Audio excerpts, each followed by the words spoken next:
జూబ్లీహిల్స్ ఉప ఎన్నికల్లో అయితే ప్రధాన పార్టీలన్నీ కూడా ప్రచారాన్ని ముమ్మరం చేస్తూ ఉన్నాయి. మరి ప్రచారంలో భాగంగానే ఇవాళ రాజ్యసభ సభ్యులు అయినటువంటి రాజ్యసభ సభ్యులు వద్దిరాజు రవిచంద్ర గారు మనతో ఉన్నారు. ప్రతిరోజు కూడా ప్రచారంలో పాల్గొంటూ ఉన్నారు. వారితో మాట్లాడదాము. సార్ నమస్తే సార్. నమస్తే అమ్మ. మొత్తానికి చూసుకుంటే ఇప్పుడు ప్రచారం ఎలా జరుగుతోంది? ప్రజలు ఎలా ఆదరిస్తున్నారు? మంచిగా జరుగుతుందమ్మా. ముమ్మరంగా జరుగుతుంది. చాలా జోరుగా ఉంది. పీక్‌కొచ్చింది ఎలక్షన్. ఆల్రెడీ ప్రజలు ఈ జూబ్లీహిల్స్ నియోజకవర్గ ప్రజలు డిసైడ్ అయి ఉన్నారు. ఈ నియోజకవర్గానికి ఎవరు కావాలి? ఈ ఓటు ద్వారా ఈ రాష్ట్రంలో ఏం మార్పు తెచ్చుకోవాలో జూబ్లీహిల్స్ నియోజకవర్గ ఓటర్ మహాశయులు, మా సోదరులు, సోదరీమణులు అందరూ సిద్ధంగా ఉన్నారు. సంసిద్ధులై ఉన్నారు. కారు గుర్తుపై ఓటేయాలి. మనకు తెలిసిన వాళ్ళందరితోని ఓట్లు వేయించాలి. ఇది ఖచ్చితంగా మన రాష్ట్ర భవిష్యత్తుకి అవసరం. ముఖ్యంగా ఈ హైదరాబాద్ లాంటి జూబ్లీహిల్స్ లాంటి నియోజకవర్గానికి కారు గుర్తు బీఆర్ఎస్ పార్టీ కేసీఆర్ గారైతేనే ఇది శాంతియుతంగా మంచిగా శాంతిగా ఉంటుందని చెప్పేసి తెలుసు. వాళ్లకు అధికారం ఇస్తే ఇక్కడ ఉన్నటువంటి లోకల్ నవీన్ యాదవ్ లాంటి వాళ్ళు ఏం చేస్తారో, వాళ్ళ చుట్టూ ఉన్నటువంటి వాళ్ళ వాతావరణం ఏం చేస్తుందో, ఇక్కడ ఉన్న రోడ్ల మీద బడ్డీ కొట్టి నడుపుకునే వాళ్ళ దగ్గర నుంచి, కూరగాయలు అమ్ముకునే వాళ్ళ దగ్గర నుంచి ప్రతి ఒక్క పౌరులకు, సినీ కార్మికులకు కానీ, ముస్లిం సోదరులకు కానీ, ఇక్కడ ఉన్న రాష్ట్ర ఓటర్లు అందరికీ తెలుసు. వాళ్ళే మాకంటే ముందు లేదండి ఎట్టి పరిస్థితుల్లో మనం కారుని తెచ్చుకోవాలి, 2 ఏళ్ళు చూసాం పాలన, కాంగ్రెస్ పాలన ఇంకా అవసరం లేదు, 20 ఏళ్ళు ఇంకా రాకుండానే చేయాలంటే ఈ ఎలక్షన్ ఖచ్చితంగా బీఆర్ఎస్ పార్టీని గెలిపించుకోవాలి, కేసీఆర్ గారిని మళ్ళీ ముఖ్యమంత్రిని చేసుకోవాలనేది స్థిరంగా ఉన్నారు. ఇది జరిగి తీరుతుంది. ఎక్కడికక్కడ స్వాగతాలు పలుకుతున్నారు. కాంగ్రెస్ ప్రభుత్వం అధికారంలో ఉంది కాబట్టి జూబ్లీహిల్స్ అభివృద్ధి చెందాలి అనంటే కాంగ్రెస్ పార్టీకే ఓటేయాలి అని సీఎం రేవంత్ రెడ్డి చెప్తున్న పరిస్థితి. మరి దానికేమంటారు? ఇప్పుడు నీవు ఈ గెలవాలని చెప్పేసి ఆపద మొక్కులు మొక్కుతున్నావు. ఇందులో భాగమే అజరుద్దీన్ గారి మంత్రి పదవి అభివృద్ధి చేస్తానని బెదిరిస్తున్నావు. అంటే నీ ఉద్దేశం ఏంటంటే ఎక్కడ ఉప ఎన్నిక వస్తే అక్కడ, ఎక్కడ కావాలంటే అక్కడ మాత్రమే అభివృద్ధి గుర్తొస్తుంది, మిగతా రాష్ట్రంలో గుర్తురాదా? ఈ 23 నెలల్లో అభివృద్ధి మంత్రం లేదు. ఒక్క స్కీమ్ నువ్వు ఇచ్చిన హామీలు అన్నీ వెనక్కిపోయినాయి, గాలికి వదిలేసారు. ఏ ఒక్క వర్గం కూడా సంతోషంగా లేరు. నీ ఎలక్షన్లో మాత్రం బెదిరిస్తావు. ఈ బెదిరింపులకు ఈ జూబ్లీహిల్స్ నియోజకవర్గ ప్రజలు భయపడరు. అందులో మాగంటి గోపీనాథ్ గారి ఎట్లా చాలా సానుకూలంగా ఉన్నారు. 3 సార్లు గెలిపించారు. ఇప్పుడు సునీతమ్మను కూడా గెలిపించాలి. గోపన్నను కూడా, ఆయన ఆత్మ కూడా శాంతి జరగాలి. కేసీఆర్ గారికి ఒక మంచి బహుమానం ఇవ్వాలని ఈ నియోజకవర్గ ప్రజలు ఉన్నారు. ఇది జరుగుతుంది. సునీత గారికి అనుభవం లేదు. అటువంటి వారిని గెలిపించడానికి భయపడాల్సిన పరిస్థితి అని కూడా కాంగ్రెస్ ప్రభుత్వం చెప్తోంది. దానికి సంబంధించి అనుభవం ఎక్కడి నుంచి వస్తుందండి? పుట్టుకతోటే వస్తుందా? పుట్టగానే వచ్చిందా? రేవంత్ రెడ్డి గారికి ముఖ్యమంత్రి అనుభవం ఉందా? మరి ఆయన ముఖ్యమంత్రి అనుభవం చేస్తూ ముఖ్యమంత్రి గారి సీట్లో ఆయన మంత్రి కూడా చేయలేదు. మరి ఆయన కూర్చున్నాడుగా సీట్లో, ఇంతమందిని ఏడిపిస్తున్నాడు కదా. ఆయన మీద అది చూడండి. ముందు వీరికి అనుభవం ఎక్కువ ఉంది. ఎందుకు ఉందంటే గోపీనాథ్ గారిని వెనుకుండి నడిపించింది సునీత గారు.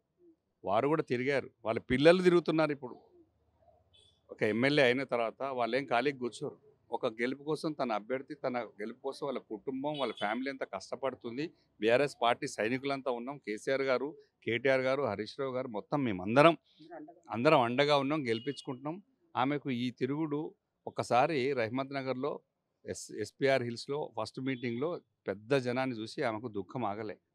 నాకు ఇంత పెద్ద కుటుంబం ఉంది, నా పార్టీ సైనికులు ఉన్నారు, మా గోపన్న నాకు ఇంత ఇంత చేసిపోయాడు అనేది దుఃఖం వస్తే కూడా ఆ దుఃఖాన్ని కూడా అవహేళన చేసినటువంటి పార్టీ కాంగ్రెస్ పార్టీ.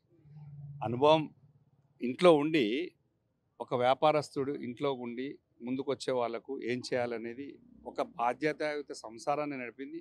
మగవాళ్ళు ఏం చేస్తారండి? చెప్తారు, వెళ్ళిపోతారు. అన్నీ చక్కదిద్దాల్సింది ఇంట్లో ఆడవాళ్ళే. వాళ్ళకి ఇది తెలుసు. ఇంటి ముందుకు వచ్చిన వాళ్ళని ఎట్లా చూడాలి, కార్యకర్తను ఎట్లా చూడాలి, అవన్నీ అనుభవాలు ఉన్నాయి. లేకేం కాదు. ఆమె చాలా చక్కగా రాణిస్తుంది, ప్రమాణంగా ముందుకెళ్తుంది. ఆమెకు చాలా భవిష్యత్తు కూడా ఉంది.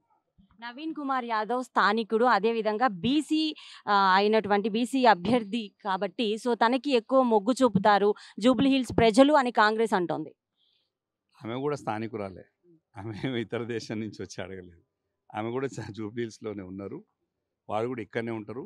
ఇక్కడనే పక్కనే ఒక క్యాంప్ ఆఫీస్ కూడా ఉంది. ప్రతి డివిజన్లో ఉన్నారు వాళ్ళు. వాళ్ళు తిరిగిన వాళ్ళు సినీ కార్మికులని. గోపీనాథ్ గారు ఏ పండగ వస్తే ఆ పండగ, దసరా వస్తే దసరా, దీపావళి వస్తే దీపావళి, క్రిస్మస్ వస్తే క్రిస్మస్, క్రిస్టియన్ సోదరులతో, రంజాన్ వస్తే ముస్లిం సోదరులతో కలిసిమెలిసి బతుకమ్మ చీరలు, కళ్యాణ లక్ష్మి వస్తే దాంతో పాటు ఒక చీరలు పెట్టి ప్రతి పండుగలో భాగస్వాములు అయ్యారు. అందరిని కలిసిమెలిసి ఉన్నారు. వాళ్ళు ఎక్కడ కూడా చిన్న మిస్టేక్ కూడా చేయలేదు కాబట్టి 3 సార్లు గెలిచారు. ఒక సిటీలో, ఊళ్ళల్లో, గ్రామీణ ప్రాంతాల్లో గెలవడం ఒక ఎత్తు అయితే, ఒక ఇంత పెద్ద సిటీలో 4 లక్షల ఓటర్ల మధ్యన వీళ్ళ మనసు గెలుచుకోవడం అంత సులువైన పని కాదు. 3 సార్లు గెలిచారంటేనే తన కష్టం ఎంతో ఉన్నట్టు అర్థం. ఖచ్చితంగా కూడా 4వ సారి సునీత గారు గెలవబోతున్నారు. బ్రహ్మాండంగా పనిచేస్తారు. జూబ్లీ హిల్స్ ఉప ఎన్నికలు అనౌన్స్ అయిన తర్వాతనే కాంగ్రెస్ పార్టీ అజారుద్దీన్కి మినిస్ట్రీ ఇచ్చింది. సో దీన్ని ఎలా చూస్తున్నారు?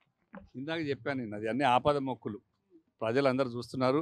మా సోదరులు కూడా, ముస్లిం సోదరులకు కూడా తెలుసు. ఇది ఉట్టిది ఆయనకి ఇచ్చిన పాపం పోర్ట్ఫోలియోలు కూడా ఏదో హోమ్ మినిస్టర్ వస్తుంది అనుకున్నారు. ఆయన ఇచ్చారా? అంటే బీసీలకు, ఎస్సీలకు, ఎస్టీలకు, ముస్లిం మైనార్టీలకు ఈ పార్టీలో గుర్తింపు ఉండదు. బలవంతంగా ఇచ్చిన మినిస్ట్రీలో అది శాఖలు కూడా, పోర్ట్ఫోలియోలు కూడా తెలుస్తాయి వీళ్ళందరికీ ఎట్లా ఇచ్చారో. మిగతా వాళ్ళు వాళ్ళ సెక్షన్లకు ఏ పదవులు అనుభవిస్తున్నారో ఇవన్నీ కూడా తెలుసు. కాంగ్రెస్ పార్టీ గాలికి వదిలేసింది. పాలన లేదు, ఏం లేదు, ఎక్కడెక్కడ డిస్టర్బెన్స్ ఉంది. బీఆర్ఎస్ పార్టీ ఈ రాష్ట్రానికి. జూబ్లీ హిల్స్ నియోజకవర్గంలో మొత్తానికి చూసుకుంటే 30% మంది కూడా మైనారిటీ ఓటర్లే ఉన్నారు. మరి వారందరినీ కూడా బీఆర్ఎస్ వైపు మొగ్గు చూపేలాగా ఎటువంటి హామీలు ఇస్తున్నారు? వారందరికీ మేము కొత్తగా హామీలు ఇచ్చేది ఏం లేదు. వాళ్ళందరికీ తెలుసు ఈ రాష్ట్రంలో 10 ఏళ్ల పాలన, కేసీఆర్ గారి పాలన ముస్లిం సోదరులను ఎట్లా కడుపులో పెట్టుకొని చూసుకున్నారో తెలుసు. వారి పాలన అలివిగానే 430 హామీలు ఇచ్చి గెలిచి ముస్లిం సోదరులకు ఏ వర్గానికి ఏమి హామీ నెరవేర్చుకున్నారు? ఇమాం మోజేస్ వాళ్ళు ఇంకా ఏ స్కీములన్నీ ఏ ఒక్క ముస్లిం సోదరులకు కూడా ఏమీ ఇవ్వలేదు. వాళ్ళకి తెలుసు. మాకంటే ఎక్కువ కోపంగా వాళ్ళే ఉన్నారు. వాళ్ళే మా వెనకాల నిలబెట్టి అన్న మనం గెలవాలి, సునీతక్కని గెలిపించుకోవాలని కష్టపడుతున్న ముస్లిం సోదరులందరూ కూడా పేరున మనస్ఫూర్తిగా దండం పెడుతున్నాం. ఎందుకంటే వాళ్ళే మమ్మల్ని ముందు నడుపుతున్నారు. ఖచ్చితంగా గెలిచిపోతారు. సార్, చివరిగా చూసుకుంటే నిన్న జరిగినటువంటి ప్రచారంలో భాగంగా సీఎం రేవంత్ రెడ్డి అయితే సో ఈ హైదరాబాద్ అభివృద్ధి చేసింది కేటీఆర్ అని చెప్పుకుని తిరుగుతున్నారు. కానీ హైదరాబాద్ అభివృద్ధి చేసింది కాంగ్రెస్ పార్టీ, ఆయన జస్ట్ సెల్ఫీలు మాత్రమే తీసుకుంటున్నారు అన్న ప్రకటన చేశారు. మరి దానికి సంబంధించి అంటే నేను అంటున్నాను, అది ఎవరన్నారో మాటలు, వాళ్ళు జర కళ్ళు ఓపెన్ చేసి చూడాలి. మూసుకొని చూస్తున్నారేమో నాకు తెలియదు, కానీ కళ్ళు ఓపెన్ చేసి చూస్తే 2014కు ముందు గూగుల్ మ్యాప్లు పెట్టుకొని చెక్ చేసుకోమను. 2014 తర్వాత 10 ఏళ్ళ కేసీఆర్ గారి పాలన హైదరాబాద్ ఎంత అభివృద్ధి అయిందో అది తెలుసు. వాళ్ళకు కూడా తెలుసు, వాళ్ళ అంతరాత్మకు తెలుసు, వాళ్ళ వనసాక్షికి తెలుసు, అన్నీ తెలుసు. తెలియక కాదు. కాకపోతే ఏంటంటే ఇది బ్లేమ్ చేయడం. తెలంగాణ రాష్ట్రం అమెరికా ప్రపంచవ్యాప్తిగా అభివృద్ధి అయినటువంటి హైదరాబాద్కి అన్ని సంస్థలు ఇక్కడికే వస్తున్నాయి, ఎన్ని పెట్టుబడులు ఇక్కడికే వస్తున్నాయి అంటే ఓన్లీ కేటీఆర్ గారు, కేసీఆర్ గారు శ్రమనే. చివరిగా జూబ్లీ హిల్స్ ప్రజలకు మీరు చెప్పాలి అని అంటే ఏం చెప్తారు? ఈ ఎన్నిక, ఈ జూబ్లీ హిల్స్ ఎన్నిక వచ్చినటువంటి బై ఎలక్షన్లో ఏదైతే ముందు గోపీనాథ్ గారిని 5 ఏళ్ల కోసం ఎన్నుకున్నటువంటి ప్రజలు ఈ మిగతా 3 ఏళ్ల కోసం కూడా ఖచ్చితంగా సునీత గోపీనాథ్ గారిని గెలిపించుకుంటారు. మళ్ళీ గెలిపించుకుంటారు. ఎందుకంటే వాళ్ళ వర్క్, ఆ ఫ్యామిలీ వర్క్ అట్లా ఉంటుంది. వాళ్ళు పేద ప్రజల మనసును జయించారు. అన్ని వర్గాల సెక్షన్లను మనసులో పెట్టుకున్నారు. అందరు గుండెల్లో ఉన్నారు గోపీనాథ్ గారు. వారి కుటుంబాన్ని ఆదుకోవడానికి సిద్ధంగా ఉన్న తెలంగాణలో ఈ జూబ్లీ హిల్స్ నియోజకవర్గ ప్రజలు ఇది ఖచ్చితంగా ముమ్మాటికి జరిగి తీరుతుంది. ఇది 14వ తారీఖు నాడు మేము విజయకేతనం వేసి తెలంగాణ రాష్ట్రం కేసీఆర్ గారికి సునీత గోపీనాథ్ గెలిపించి ప్రమాణమైన కానుక ఈ జూబ్లీ హిల్స్ నియోజకవర్గం ద్వారా పొందబోతున్నాం. Thank you sir. మొత్తానికి చూసుకుంటే జూబ్లీ హిల్స్ నియోజకవర్గంలో అయితే సో ప్రచారంలో అయితే ముమ్మరంగా అన్ని పార్టీల ప్రజలు అయితే పాల్గొంటున్న పరిస్థితి అయితే ఇక్కడ ఉంది. సో రాజ్యసభ సభ్యులు అయినటువంటి వద్దిరాజు రవిచంద్ర గారి మాటల్లో మనం స్పష్టంగా తెలుస్తుంది. ఖచ్చితంగా ఇక్కడ మాగంటి సునీత గారి గెలుపు కోసం ఖచ్చితంగా కృషి చేస్తారు. ప్రజలందరూ కూడా మాగంటి సునీత గారి వైపే ఉన్నారు అని అయితే చెప్తున్నటువంటి పరిస్థితి. కెమెరామెన్ వంశీతో ప్రతిభ, ప్రైమ్ 9 జూబ్లీ హిల్స్ నుంచి.